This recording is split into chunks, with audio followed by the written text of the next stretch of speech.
Na aula 5, você estudou sobre subsistema de descida. Nesta aula 6, você vai estudar sobre o subsistema de aterramento. Antes de iniciarmos, propriamente dito, a aula relacionada ao subsistema de aterramento, nós precisamos compartilhar com vocês alguns conceitos, algumas definições. Então, a norma diz que o subsistema de aterramento é uma parte do SPDA externo que é destinada a conduzir e dispersar a corrente da descarga atmosférica na Terra. Então, tudo que você enterrar no solo com a finalidade de dissipar a corrente elétrica no solo será considerado como parte do subsistema de aterramento. Isso que você enterra no solo é chamado então de eletrodo de aterramento, que é definido como parte ou conjunto de partes do subsistema de aterramento, capaz de realizar o contato elétrico direto com a Terra e que dispersa a corrente da descarga atmosférica nesta. Ou seja, um eletrodo de aterramento, ele pode ser qualquer coisa que conduza corrente elétrica e que esteja enterrada no solo com essa finalidade. É claro que existem melhores eletrodos de aterramento e piores eletrodos de aterramento. Então, quando você especifica um eletrodo e nele você coloca cabos, hastes, condutores metálicos normalizados, etc., você terá um eletrodo de aterramento muito mais eficiente, muito mais eficaz do que se você colocar um radiador de caminhão, portão metálico enterrado para conduzir a corrente elétrica. Tá? Ainda, eletrodo de aterramento em anel é o eletrodo de aterramento formando um anel ao redor da estrutura, em contato com a superfície ou abaixo do solo. Então, tendo em vista essas prescrições, a NBR 5419, parte 3, lá no seu item 5.4, diz o seguinte, que quando se tratar da dispersão da corrente da descarga atmosférica, o método mais importante de minimizar qualquer sobretensão potencialmente perigosa é estudar e aprimorar a geometria e as dimensões do subsistema de aterramento. Ou seja, é muito mais importante a forma como você coloca os seus elementos condutores no solo e a quantidade de elementos condutores que você coloca no solo, sob o ponto de vista de dispersão de corrente elétrica, do que qualquer outro valor que você possa eventualmente almejar obter.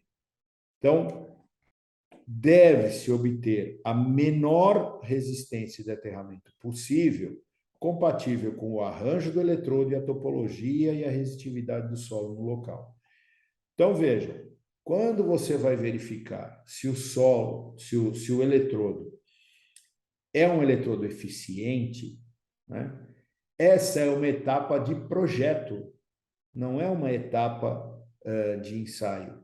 Okay? Então, quando se projeta um eletrodo eficiente e se busca, eventualmente, a resistência do eletrodo, esse valor é um valor calculado em projeto.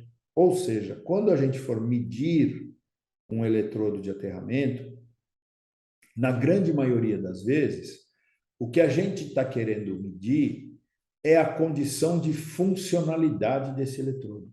E para medir funcionalidade do eletrodo, em mais de 95% dos casos, o que a gente mede é continuidade elétrica e não resistência ônica. Quando há necessidade, numa série de situações, da medição da resistência ônica do eletrodo, isso se dá para que a gente possa comparar esse valor com o valor calculado em projeto e, dessa forma, então, saber se o eletrodo instalado, cumpre as prescrições de projeto. E nada mais do que isso.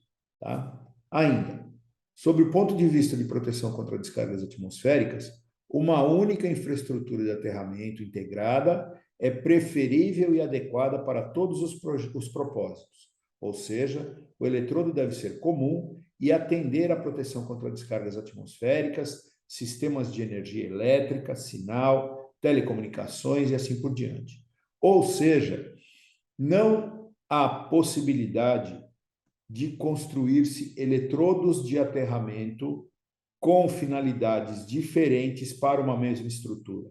Ou seja, em uma única estrutura, o que nós vamos ter é um único eletrodo de aterramento, no mínimo um anel no entorno dessa estrutura, enterrado a meio metro, afastado a 1 metro de distância dessa estrutura, e que vai servir como aterramento para tudo o que houver nessa estrutura que necessite de aterramento. Esse é o ponto mais importante relacionado com aterramento e equipotencialização numa proteção contra descargas atmosféricas. Então, os tipos de eletrodo, por ordem de eficiência. O tipo do eletrodo de aterramento natural, formado pela estrutura contínua da fundação. O segundo tipo, formado pela estrutura descontínua da fundação. Nesse caso, há que se interligar essas estruturas com condutores. E no último caso, aquele que eu já citei anteriormente, então seria o anel no entorno da estrutura. Esse seria o mínimo eletrodo aceito numa condição de aterramento para qualquer tipo de estrutura. Se nós tivermos o eletrodo em anel interligando armaduras descontínuas, ou mesmo ele, somente o eletrodo de aterramento em anel, há que se fazer uma verificação para determinação do comprimento desse eletrodo em função das tensões de toque e passo que podem acontecer na região sobre esse eletrodo. Para isso, há uma condição matemática que se deve levar em consideração, aonde a gente verifica o raio médio do eletrodo e o comprimento mínimo desse eletrodo. O raio médio deverá ser sempre maior ou igual ao comprimento mínimo. Nesse caso, como é que a gente poderia fazer, então? Vamos imaginar que nós temos um eletrodo no entorno de uma edificação. Esse eletrodo vai ter uma determinada área. A gente converte essa área para uma área circular, já que o raio do eletrodo fica mais fácil de ser obtido a partir de um círculo. Então, converte-se para como se fosse um eletrodo circular, né?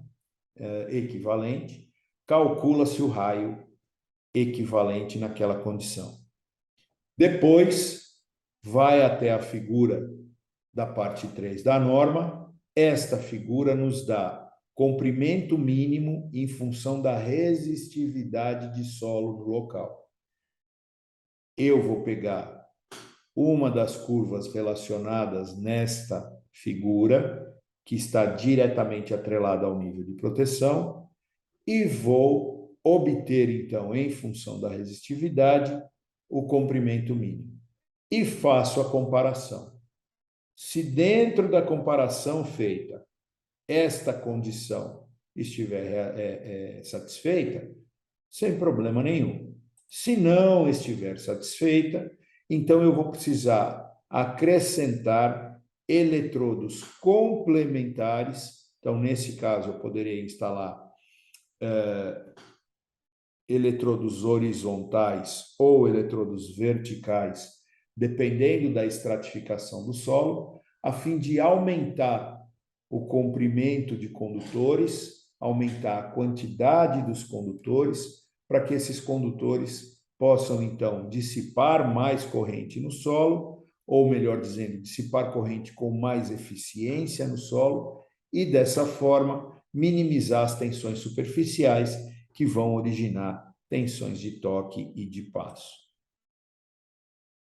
Com relação à instalação dos eletrodos de aterramento, nós teríamos, então, o eletrodo de aterramento deve ser, no mínimo, um anel enterrado, numa profundidade de meio metro e afastado da estrutura aproximadamente 1 metro das paredes externas. Os eletrodos devem permitir inspeção, inclusive durante a construção, No caso da impossibilidade técnica da construção do anel externo à edificação, o eletrodo pode eventualmente ser instalado internamente. Para isso, deve-se tomar uma série de cuidados que constam da seção 8, na parte 3. Esses cuidados estão relacionados com medidas para minimização de tensões superficiais, toque e passo.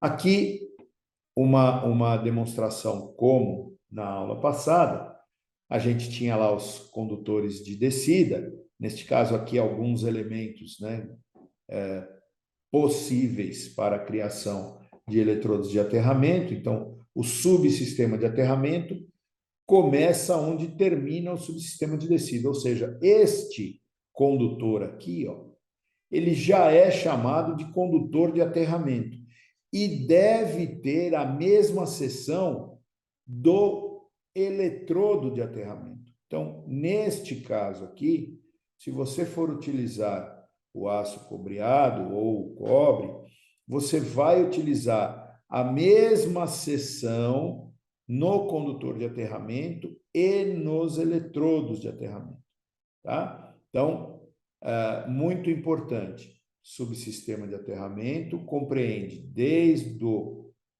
conector de ensaio, condutor de aterramento, eletrodo de aterramento. Essas conexões podem ser feitas com conectores a compressão, solda exotérmica, né? Ou ainda conectores mecânicos. No caso da utilização de conectores mecânicos, a caixa de inspeção é um elemento fundamental e deve ser utilizado. Neste caso, para os exemplos que nós colocamos aqui, conector de compressão ou solda exotérmica dispensam o uso da caixa de inspeção. Tá? Então, aqui vimos tipos de eletrodo de aterramento, funcionalidade, minimização de tensões superficiais, como fazer a verificação relacionada a tipos de comprimento versus o raio médio e também a parte relacionada ao posicionamento do eletrodo de aterramento. Nesta aula 6, você estudou sobre o subsistema de aterramento.